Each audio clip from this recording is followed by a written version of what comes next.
Ladies and gentlemen, boys and girls, and Harley lovers around the world, welcome back to another episode of the Knuckles Up podcast, presented by Sykes Harley-Davidson. As you can see behind me, if you can't see behind me, you should go and check us out on our YouTube channel. So Knuckles Up is a dive into the world of all things Harley-Davidson, recorded at the illustrious Sykes H-D, the South Coast premier destination for Harleys, nestled in the beautiful Sussex South Downs. I'm Elliot from Sykes Harley-Davidson. I will be your host through this wonderful journey of all things Harley. The Knuckles Up podcast. I can't even say the name of my own podcast. There you go. Great start. I don't even know if I ever get through the intro without tripping up, but I guess that's part and parcel of it. Anyway, the Knuckles Up podcast drops on the last Friday of the month. You can watch and subscribe over on the Sykes H-D YouTube channel, and you can listen wherever you get your podcasts. So we are cranking things up at the moment. We're cranking through these episodes. We're into the 6th one. This is madness.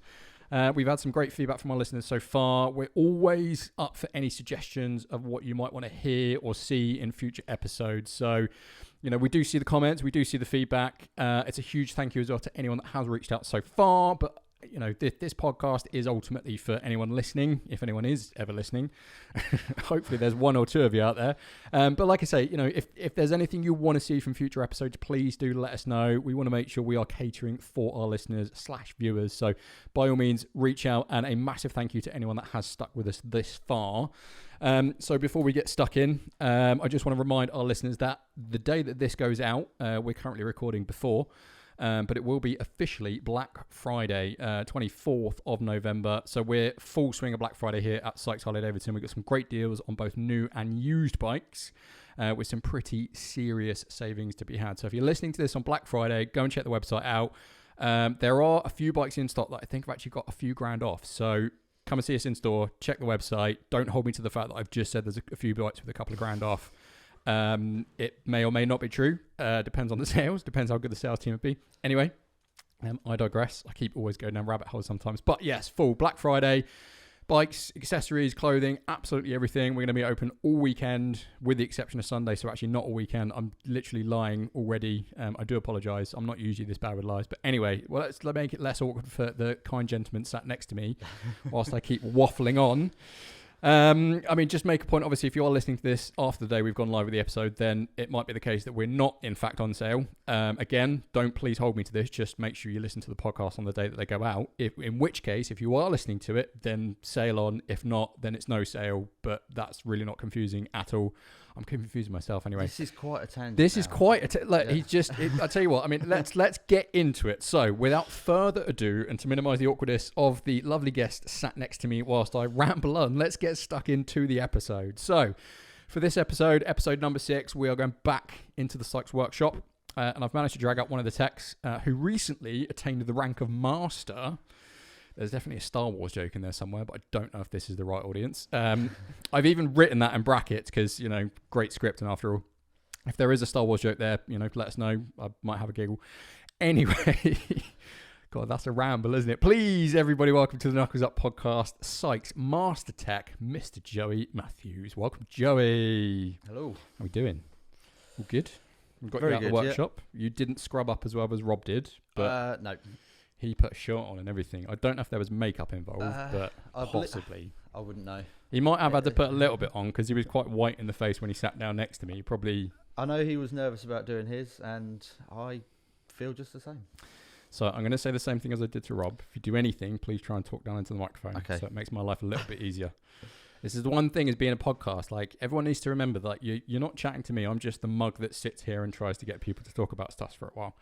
So you're talking to a lovely audience out there. So down into the microphone or to the camera. Not that you want to look at the camera at any given time, but it will be on YouTube. As said before, if you want to, you know, watch over on our YouTube channel, please do like and subscribe. So anyway, let's go back to the script. Try and find my space. So Joey, as mentioned, you recently became a master technician, which is quite the accolade, but obviously not an overnight achievement as such. So let's go straight back to square one.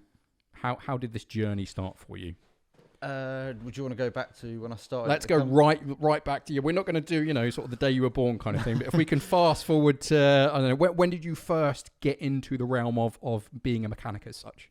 So I started my journey at Sykes on 1st of November 2014. I joined, so 9 years ago. Oh, hello. Just adjusting that again for anyone that isn't watching. 2014. How did it come about?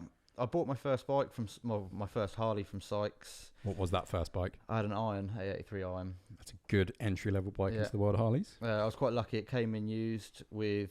It had already been quite heavily customised as well. So pipes, loud pipes. Full paint kit, bars. What was the colour? It was like a green and gold. It was quite unusual. Like the Candy Customs or completely? No. It was done by who was a painter that used to own it, like an auto body painter. He bought it from us and then painted it up himself, and then he traded it in, and I ended up just at the right time managed to pick it up. So done quite a bit to it, and then I was down here. There was an open night one random evening. I think it was when the Rushmores got launched for the touring range. And I came down and got chatting to one of the salesmen, and he sort of said, we were just chatting, and he said, what are you up to? And unfortunately at the time I'd just been made redundant, and he said, you need to drop your CV in. So obviously no one was going to stop me doing that.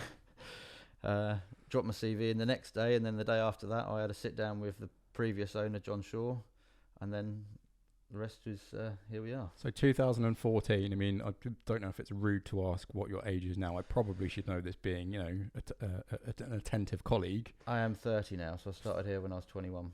Okay, so sort of like that's into early stages of life as such. Yeah. What was the skill set before that? Before I started, I was welding for 5 years. Straight out of school. I didn't go to college or anything like that. I just went straight into work. Mentality was just earn money. Yeah. Do what I can. I grew up on a farm, and we didn't have... I mean, the dungarees are a giveaway to that. I'm just, Yeah. We didn't have a lot. It was make, do and mend. Anything that needed repairing got repaired, and we couldn't afford to buy new stuff. So generally it was go to auctions, buy used stuff and make it work. And then that's how I had my mechanical background, and then learning through coming on in the company and then progressing that way. So we're close to 10 years as your career path so far as Sykes. At Sykes, yeah. So going from welding, combine harvesters, and I think it's the law that you have to say combine harvester with a West Country accent. Yeah. But I mean, is that a transferable skill? I mean, excuse me being the ignorant guy, but a combine harvester. It's all relative, nuts and bolts. Yeah. If you've got half sensible knowledge behind what you want, it's just having an interest, the mechanical brain, wanting to fix something, wanting to take something apart, learn how it works, put it back together, maybe with a few extra bolts to the side. Yeah. But, it's like the the Navy advert. If you can fix a PlayStation 2, you can fix a Tomahawk, surface to air missile. And I always kind of thought that was a bit like tongue in cheek. Yes, one step, but I guess the fundamentals of it's just the learning process. It's a learning process, and that's when you go back to the Harley training that we do. You do it all in stages. Yeah. So there's a lot that goes into that. An awful lot, yeah. So I mean, obviously, as far as your first bike and everything, I mean, what you had your first bike obviously tied into Harley-Davidson for an appeal side of stuff. I mean, so that was that kind of the main thing for you? You've got an opportunity to go and work for Harley-Davidson. No, growing up, my dad, this is before I was around. He had to sort of give them up when I came, but he had old Harleys and always had a bit of a passion for it. So I grew up sort of knowing the brand and being interested in it. And what was the bike he sacrificed for his son? I think it was a 45. Nice. Yeah. That's quite the sacrifice. Yep. Does he regret it at all? I'm sure he does every day. Mr. Matthews Senior, I'm sure you made a great choice. He's not all that bad, but that's quite a nice bike to give up, right? Yeah. So obviously you've had influence with the family, stuff like that. I mean, yes, there is obviously the jump into Harley-Davidson as such, but this building wasn't always here. I mean, being a local boy, you've probably seen this thing, being bricks and mortar grown from the ground up, right? Yeah, because when what this building used to be was a petrol station, and we go back in the day, it's at the petrol station that my dad used to work at. Oh, blimey, that's a roundabout. Yeah, and it was when pumps had attendance, and he used to come out and fill people's cars up with fuel. £10 a 4-star, please, sir. And he used to. They had a promotion or a deal with an oil supplier that for every litre of oil he sold, he got like 10 pence or something. So every car that came in got a litre of oil, whether it needed it or not. That's a proper wheeler dealer there, right? It's a bit of Lewis history as well. I mean, they're kind of local to the area. So, I mean, joined in 2014, you know, that's literally straight from the ground up, right? What was your level when you first came in? Complete idiot or sort of, you know, transferable skill set? I mean, like you've said, it's I mean, nuts I wouldn't and go bolts. too far from saying I'm not a complete idiot now. No, I had a fairly good, I say fairly good, every day's a school day. You can never know enough. Yeah. I knew enough. I knew the basics. I was lucky enough for John Shaw to give me a chance because I had no proof on a CV that says I can do this. I mean, combine harvester, Milwaukee V-twin. Yeah, you know, it's quite different. Not too different, but quite. Can you put a V-twin in a combine harvester? Stage 2. We can give it a go. No, I had enough of a background to get me by, and then lucky enough to get the chance to just prove myself. Yeah, I'll do what I can, and I'll just go from there. Really, it's got a lot to take in, right? I mean, it's an awful lot, and especially the way the bikes are changing so much. Still, they're really developing. Harley are putting huge amounts of money into developing these bikes, and every time, or every year we see something new, and it's changing slightly. The new CVOs with the VVT, 121 engine, phenomenal piece of kit. Again, it's different again, and it's good because it means we get to keep fresh on what we're learning and how to progress with them as well with the brand. Well, that's it. I guess the forward progression of any given brand is always going to be, fronted by the people that are doing it day in and day out. And that's, I guess, where the whole Harley training comes into it, which you've obviously touched on. Yeah. We've mentioned that you recently got the accolade master. Again, Star Wars joke in there somewhere. But for the uneducated, I mean, what's the tiers prior to becoming a master? So when you first go away, like some of the first courses they're called like vehicle and chassis maintenance. You learn the basics. So how to test the batteries, how to change the oil, how to do, the fundamentals of a service. And how many shocks did you give yourself when trying to test batteries? Not too many. No, low voltage. But no, you start. The courses are designed, to make you progress as they should be. They're teaching you. When I started doing mine, the first course I went on was 2015. We used to have the training over here. It was in Birmingham, Bromsgrove. And the teacher at the time was Gavin, who is now head of Harley Technical, and Ian as well, who is also. Did you have to refer to him as a teacher, Mr. Gavin, sir? Do you get detention doing Harley Technician? You get homework. You get a lot of homework, and where it was in Bromsgrove, the hotel we stayed in, there was a pub opposite, so everyone every night used to take the homework to the pub. We all used to sit in there and do it together. A few pints to lubricate the brain. Have a few pints, do the homework, and then get back at it the next day. But the courses are normally 4 days long.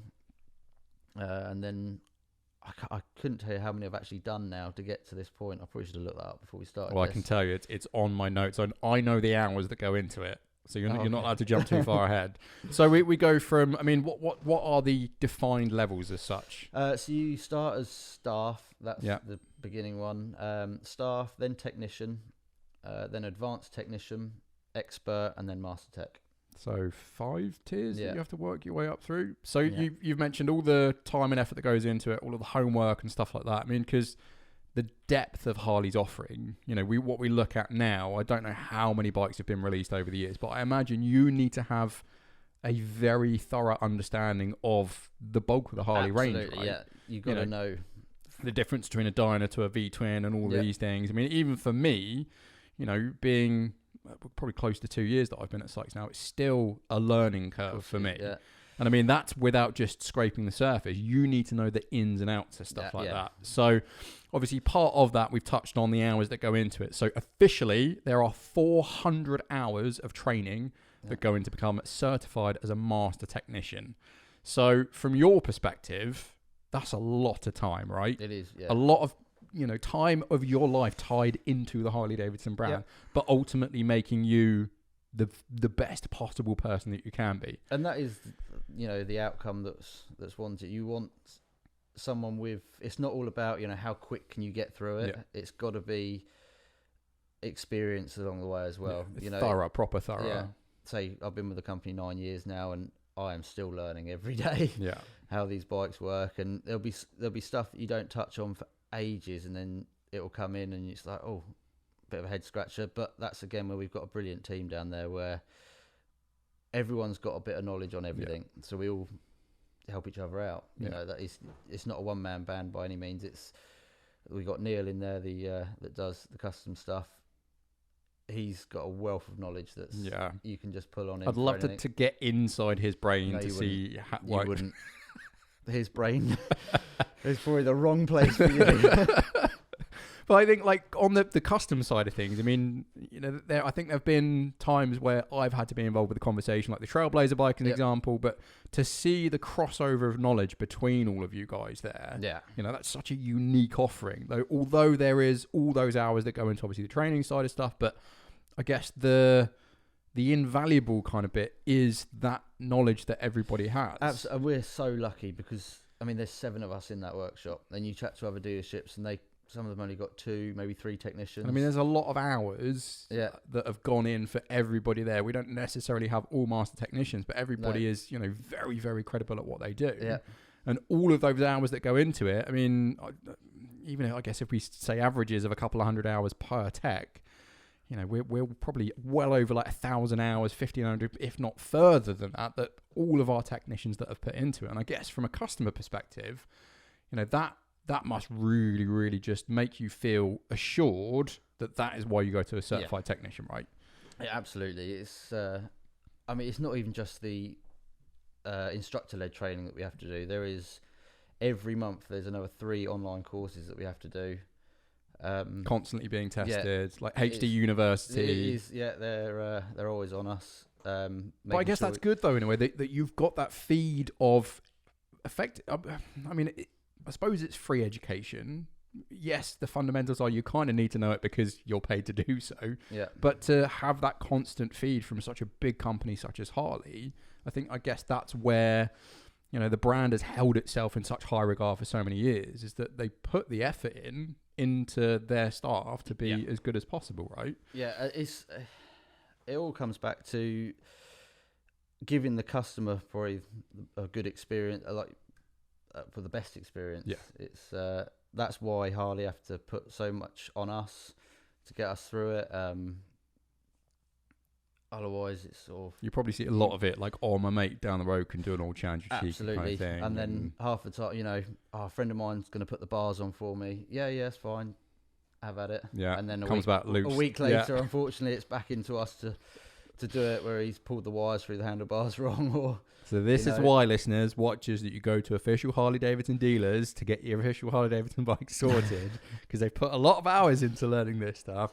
So it's 400 hours. Like, how does that sort of feel for you? I mean, were you aware that it's 400 hours that have gone into it?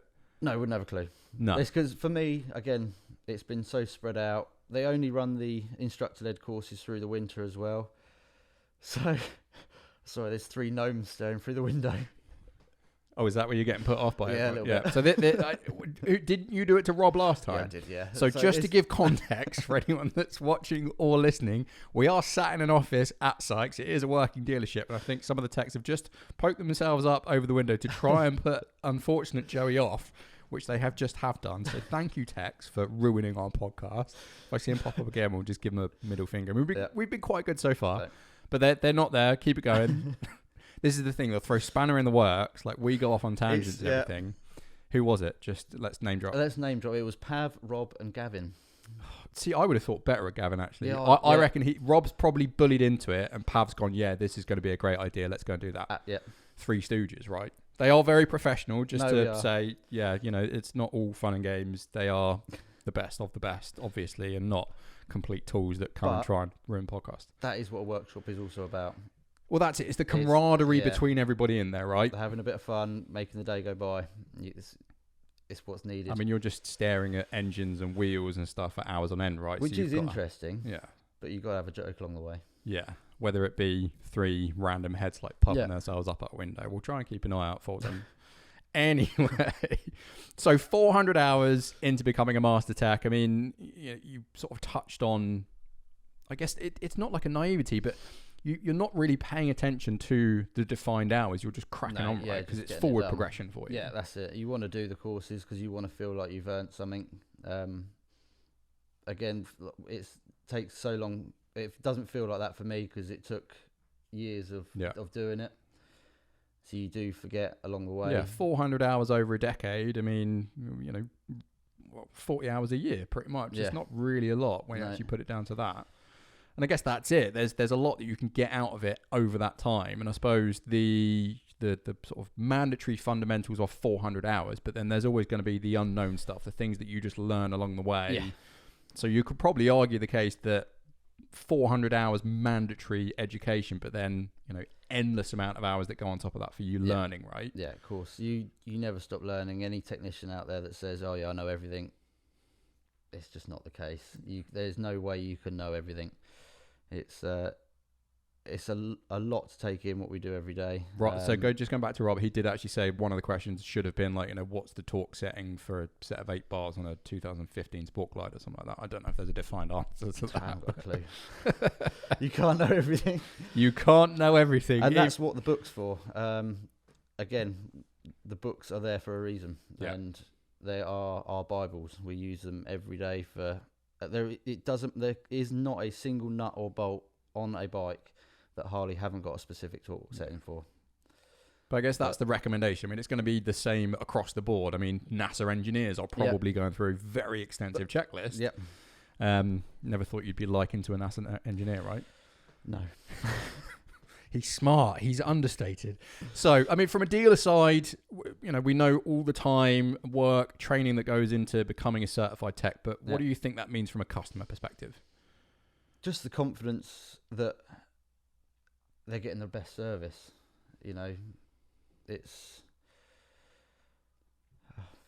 a hard one to go with, really. Yeah, I mean, because I guess it's one of those that you could kind of say, well, look, here's all the hours and stuff that go into it, but a customer isn't always going to know that. I guess it's like the reassurance that you have been trained up, you've been given all of the, the possible training, the possible instances of stuff that you might need to go through. But as you've said, you can't know everything. And I guess that's where the value of the entirety of the team comes in. Yeah, right? absolutely. So having us all in there, all bouncing off each other, all having an input, it makes so much difference compared to trying to do it on your own. Yeah.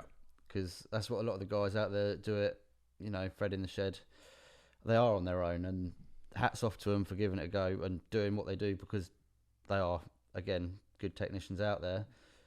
But if you've got that ability to have everyone else around you, you've got to do it. Sort of fueling the knowledge of other people, right?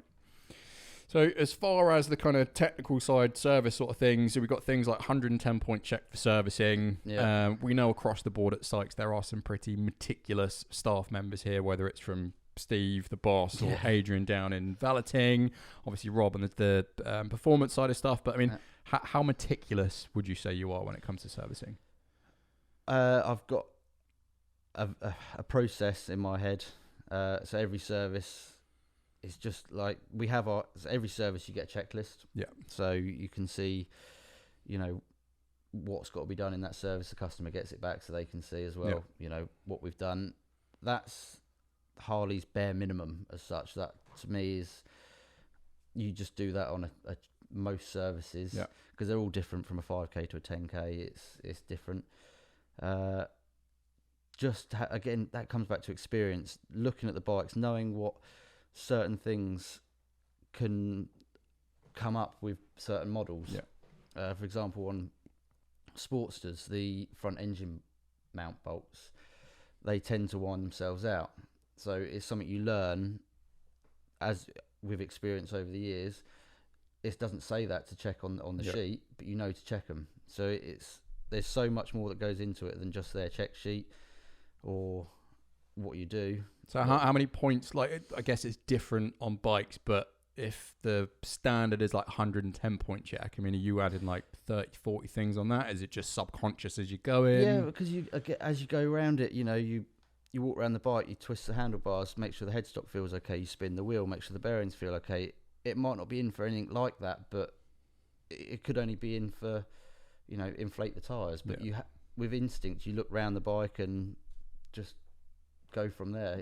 Well, I suppose you're almost as being a custodian for the brand, you're also someone that needs to ensure that bikes do work as a technician. So I guess that's the difference where it comes in is knowing that you do make those extra checks. And I guess for anyone at home that perhaps wanted to get an understanding of why you should bring your bike into a Harley dealer, is that those kind of unknown things, I guess, is what sets you guys aside from anybody else out there. This is why we have the education side of things to give you the baseline, but it's the experience that you build up over the years, which is what creates your prowess as such. So we've got another one out there. Yeah, we've got Neil on top of Rob's shoulders now. This is quite... What we need to do is spin the camera around so you guys can see. Very professional here at Sykes Harley-Davidson. See, they're just throwing us off now. That's the second time. I mean, to be fair, when Rob was doing it, it was just one time, right? So I think they're proper rubbing your face into it. I mean, Neil, I think for how old he is, getting on top of someone's shoulders is quite impressive. His knees are probably going to be stiff as hell for a while afterwards anyway. But love you, Neil. I wouldn't take the piss out of you to your face because you probably punch me. So we'll go back to it. So, I mean... What's the everyday kind of work that you have to undertake? I mean, I imagine every day is very different, right? Every day is very different, yeah. It's seasonal dependent as well. At the moment, we are running the stage 2 cam offers. So we are indeed, 25% off stage 2 on Screaming Eagle and SNS cams at the moment. So if you want to get that, get in touch. Hopefully the deal is still on when it goes out. But yeah, sykeshd.com. Carry on. Lined you up for that perfectly, didn't I? You did line me up. It's almost like you know what we need to be talking about. Sell. Come and get booked in. Keep him in work and in jobs. So a lot at the moment, we're seeing quite a few of them come through, which is really good. Because again, it's a really, as a technician, they're the jobs you want. You want to do engine work. You want to be... You don't want to be pulling them apart, but you do want to be pulling them apart. It's the interesting stuff that keeps you busy. I suppose that's where the mechanic mind comes in. It's the the nuts and bolts of the guts of how something works. I imagine that's the fun part. Doing a stage 2, pulling the cam chest out and having a look and just going through it. It's interesting.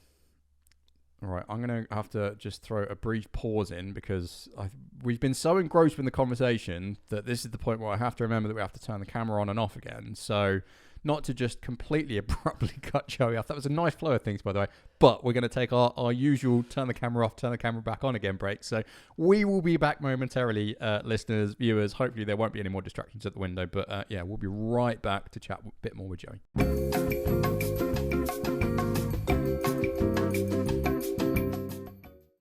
So welcome back, listeners. Apologies again for our brief, abrupt stop. This is obviously conversation so riveting that I forgot the fact that we do have to turn the camera off. Interestingly, so Joey just started. Just to clarify, the reason we can't film more than 30 minutes is because it's a stills camera. And if it was a video camera, it'd be a lot more expensive. That's a random, stupid fact. I'm not trying to justify why the fact that I have to turn the camera off and turn it back on again. But anyway, back to our conversation. Of HD servicing and Joey, and obviously his journey through the world of HD. So there's obviously been a lot of bikes that you see. You've touched on the fact that every day is very different. But what has been the toughest bike you've ever had to work on? That's a bit of a rabbit hole, I guess. Yeah, it really is. I mean, I guess let's go back. How many bikes do you think you worked on in your time? Ask me that. That's like trying to ask Adrian how many bikes he's cleaned. That when I listened to that podcast and he was like, "How many bikes do you reckon you've cleaned?" And I was like, "God, you cannot ask him that. He just doesn't stop all day long." Will ask because I'm the podcast guy and it's me in charge. How many bikes do you think you've worked on? I mean, what's the average? Like, you could probably do quick maths, right? So if you've done 10 years, I mean, would you say 2 bikes a day, 1 bike a day? You can do an average of 2 a day. Some days you're going to do a lot more, in and out jobs. But sometimes if you get a big job on with loads of accessories, you could be on it for 3-4 days. Yeah. So it's very different. So, I mean, I'd say quick maths. It's not going to be quick maths because my brain doesn't do quick maths. But if we say average 10 a week, 40 a month, 400 and... What did I say a month? 40 a month. 40 a month, yeah. 480 by the end of the year, times 10 years, 4,800 bikes. Yeah. As a If you reckon that guesstimation, could be. 4,800 bikes. So that's quite a lot of bikes. What do you It think is. is the toughest bike you've ever had to work on? God. You have to scrape your brain now to try and remember. There's mean, been some difficult ones. It always comes back to pre-electrical fault finding. Yeah. You know, there's been a few come in and you'll have the most random fault on it. And it always generally comes back to fundamentals. It'll be something really silly like a fuse, or a chafe in a wire somewhere that you could be like on a dyno is in the backbone of the bike, which is almost impossible to get to. When you are chasing your tail, and the further you chase looking for a problem, and you end up down a rabbit hole of cannot find this. Well, what is going on? Again, that's where you bring in Neil. Right, I've done this. What would you do next? And then you sort of go from there. You can work it out. Is Neil like the oracle? It does help. Neil just looks at things very differently than... I'm not saying he looks at things differently than anybody else, because he's not that way, but everyone has a different thought process on how they do things. So he will just come at it with a completely different perspective. And It's like problem solving as a whole is always going to be different depending on person. Absolutely, right? yeah. So it does help having him around. I'll go with that. I suppose that there's a lot that goes into it that you don't really appreciate. I guess the evolution of Harley-Davidson as a brand, so things like, the first introduction of like full electrical starts and things like that, like I guess that forward progression, the more that you start to actually evolve a brand, the more issues I guess potentially can come out of it, because something more complex, right? When like V-rods were, I think it was called J1850, the wiring system on them, and then the introduction of CAN bus to the bikes, it'd been around for a long time with cars, but now you've got ECMs, BCMs, ABS modules, left-hand control modules, right-hand control. There is more computers on the bikes than probably we have in the dealership. Yeah. It's and they've all got to talk to each other. They've all got to say the same thing. It's like loads of different independent brains built into something mechanical that gets it working. Right? Yeah. Binary. Yeah. Like a bit of binary. So there's not any standout bikes that you would kind of say, okay, that's been super tough to work on. Not that I can think of right now, because I'm trying to think of what I'm actually saying. And you don't want to upset any customer that probably Soslaw would be listening to this going, hold on a second, that was my bike and you said it was really nice. I'm going to be laying in bed later and something's going to pop into my head and I'm going to get... Well, maybe I'll add that into like the comment section or the description of this, like, sort of post-podcast points that Joey has thought of. We'll just put like a Google Doc. Yeah. Oh, I thought of this as well. We've said roughly 4,800 bikes over the course of your career so far. Yeah. Average, quick maths. I mean, are there any bikes that are better to work on? Like Softail is a bit more sort of basic as such compared to like the new complex CVOs, like you said, but like the VVT on the 121. Yeah, so the Pan Americas and like the Revolution, because that's so new, we're still learning that. Yeah. It's so they're probably a bit trickier to work on. Is There's it a lot more 2 years that's been there for now, the Rev Max? Or a bit longer. Is the Sports Rest before that? I think that should have been a question. That probably should have been a question. I probably should have researched that as well. You've just sprung that on me and shown my naivety of not knowing when that engine came out. It's got to be 2 years. I think it's 2 years because we had Sports Dress. That was the first one, right? Or did the Pan America Pan America first? Was Pan America first, then Sports Dress? I mean, a great bikes either way, right? Yeah.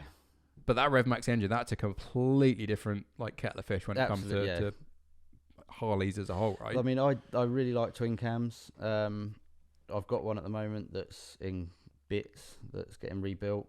I do like working on them. It's sort of when I joined, twin cams were, there wasn't Milwaukee 8s at the time. Yeah. So that's what I learnt on. I was pulling twin cams apart and putting them back together. So for me, that's how I've got not a passion for the twin cam, but I just really like them engines. Yeah. I think they are just a very well built engine. Whereas the torque delivery as well, I guess, is a lot different. And that's where the quintessential Harley-Davidson kind of vibe comes from, right? You get all of the torque all at the same time at 3,500 RPM. Whereas the variable valve timing, you kind of get progressive torque curves and stuff. And I guess that's the difference. And that's where, you know, Harley is really pushing themselves out there. But everything that you've had an understanding of is then, you know, having to add more onto it. I mean, like with the 121 with the CVO, brand new engine again. Like the forward progression of the company at the moment is pretty incredible. But it means that you guys are always having to learn, which is good. That's what it's. You get fed well from the company as such. So, I mean, there's been some like interesting stuff there for sure. I mean, we could obviously, you know, get right down into a real deep rabbit hole as far as that. But we're going to get back into a popular feature that we did have in a last couple of episodes, which we were asked to bring back. And I think the last couple of guests did get away with it. But we're going to go back to Hogmaster again. So Hogmaster is our, you know, sort of quick quiz. Like I say, we have been we've been asked to bring it back, and Joey is lucky enough to be the next guest to test his Harley knowledge. So, without further ado, let's get into Hogmaster. So, 5 quick fire questions. I'm going to hide those on my screen because Joey keeps looking across to see what the answers are. So, 5 quick... To be fair, your script is so small, I can't see anything from here I anyway. need to make it smaller. Type size, like 4, and then I'm going to have to, like, just press my head against the screen. Anyway, okay, so if you can't see it, then that's fine. So, 5 quick fire questions on random knowledge of Harley-Davidson. I've tried to make these, you know, as easy as possible. But we don't want you to get 5 out of 5 because then it's just far too easy. But then at the same time, you are a technician, so you probably should be getting all of these right. No, you can't say that. But then I guess, I don't know, there's a difference between Harley tech knowledge and Harley general knowledge, right? Okay, Yes. so I won't put it on you that you have to get 5 out of 5. So, straight into it, a simple one to start. In what city was Harley-Davidson established? Milwaukee? Yes, correct. 1 for 1. Great start there, Joey. So, when Harley-Davidson was first founded, it was one of only 2 manufacturers of motorcycles in the US from 1931 until what year? This is not the technician's question. No. That I wouldn't Take know. a punt. Are we So, talking long time? Are we talking short? well, so officially, I think from 1931, it was Harley-Davidson and Indian were the only 2 motorcycle manufacturers in the America. US So up until a specific year. what other American motorcycle? So I guess think World War II, Depression, things like that. What's your history knowledge? I'm gonna go 1950. Oh, he's 3 years off, listeners. 1953, which is quite the accolade as well. You think only 2... Yeah. That actually blew me away as a fact. There was only 2 motorcycle manufacturers in the US for over 2 decades. That's a bit of a cool fact. A pub quiz fact for you there, listeners. Right, so you're 1 for 1 or 1 for 2? 2 for 1? No, 1 for 2. I'm getting confused. Yeah. So question 3. What are the full names of the 2 founders of our beloved brand? I mean, you can get half of the answer correct because one of them is Harley and one of them is Davidson. Yeah. What are the full names? Was it Bill Davidson? Technically, yes. Or William Davidson? William Harley. What's the other one? Davidson. So you've got Harley, William Harley, and you've got to think Scottish names, Scottish founders and all that. I don't know what's a quintessential Scottish name. Angus. Angus Davidson. Unfortunately, it was Arthur Davidson. So I think I guess of course, yeah. Half a point? Do you get half a point because you know the brand name? No, you don't get half points. So 1 for 3 so far. I mean, you are a technician. This is general knowledge. Blank there. Okay, so we're getting to techie stuff now. What model was the first bike to feature an electric start? Was it a Tourer? It is. Clue is in the name. Glide. Oh, yes. I think that's actually where the name came from. Yeah. Electric Glide, electric start. So that's another cool fact for you. This is actually quite interesting. I think despite getting questions right or wrong, it's a good insight into the bit of history of Harley-Davidson. So what's that? 2 for 4. So final question. Can you get above the... I think Steve got 3. So if you get this one right, you are as knowledgeable as our beloved dealer principal, Steve, on Harley-Davidson. So how much horsepower did the first ever V-twin produce? I'll give you a clue. It's not a lot. No, it wouldn't be. How many horses? A small paddock. Yeah, it's gonna. I wouldn't know. Take a punt. Maybe 3. Underestimating 7 horsepower. It's actually not bad for the first ever V-twin. No. I think that's pretty good power for 19 whatever year that came out. Again, we won't test my knowledge because I'm the podcast guy and I don't have to answer any questions. So 3 for 5. That's not too bad. We were going to put it to Rob, technician, to give you some really specific hard ones, but I thought, no, I'm going to be nice.